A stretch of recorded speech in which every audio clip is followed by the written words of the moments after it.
السلام علیکم، بول نیوز کے ساتھ میں ہوں انوشا سلیم۔ میں ہوں شرزیل ارشد۔ بلیٹن کا آغاز کریں گے۔ سب سے پہلے آپ کو بتائیں کہ دہشت گردوں پر پاکستان کا کاروار افغانستان میں امن دشمنوں کو ہدف بنایا گیا 7 ٹھکانے تباہ کر دیے گئے۔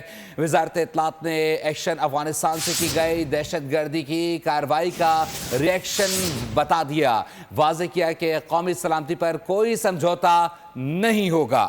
جہاں سے خطرہ محسوس ہوا کارروائی کریں گے، کہا کہ افغان طالبان رجیم دہشت گردوں کے خلاف اقدامات کرنے میں ناکام رہی ہے۔ ناظرین کو بتا دیں، دہشت گردوں پر پاکستان نے کاری وار کر دیا ہے۔ افغانستان میں امن دشمنوں کو ہدف بنا لیا، 7 ٹھکانے تباہ کر دیے۔ وزارت اطلاعات نے ایکشن افغانستان سے کی گئی دہشت گردی کی کارروائیوں کا ری ایکشن قرار دے دیا، واضح کیا کہ سلامتی پر کوئی سمجھوتا نہیں کیا جا سکتا۔ افغانستان سے دہشت گردی کے پے در پہ واقعات، پاکستان کا صبر جواب دے گیا۔ پاک فورسز دہشت گردوں کے ٹھکانوں پر قہر بند کر ٹوٹیں۔ افغانستان میں 60 ٹھکانوں کو نشانہ بنایا۔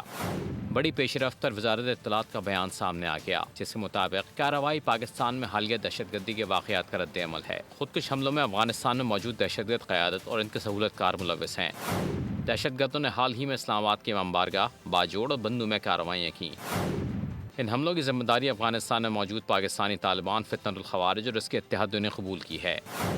بیان کے مطابق پاکستان کے پاس اس بات کے ٹھوس شواہد موجود ہیں کہ یہ دہشت گرد کارروائیاں افغانستان میں موجود قیادت کی ہدایت پر کی گئیں۔ افغان طالبان رجیم سے بارہا کہا گیا کہ اپنی سرزمین پر موجود دہشت گردوں کو لگام ڈالیں، تاہم افغان عبوری حکومت اس سلسلے میں مؤثر کارروائی کرنے میں ناکام رہی۔ بیان میں مزید کہا گیا ہے کہ پاکستان نے اپنے شہریوں کی حفاظت کو یقینی بنانے کے لیے جوابی کارروائی کرتے ہوئے انٹیلیجنس معلومات کی بنیادوں پر دہشت گردوں کے 7 کیمپس اور ٹھکانوں کو نشانہ بنایا۔ وزارت اطلاعات کے مطابق پاکستان خطے میں امن و استحکام کا خواہاں ہے، تاہم پاکستانی عوام کی سلامتی اولین ترجیح ہے۔ سبسکرائب کریں اور بیل دبائیں تاکہ کوئی خبر رہ نہ جائے۔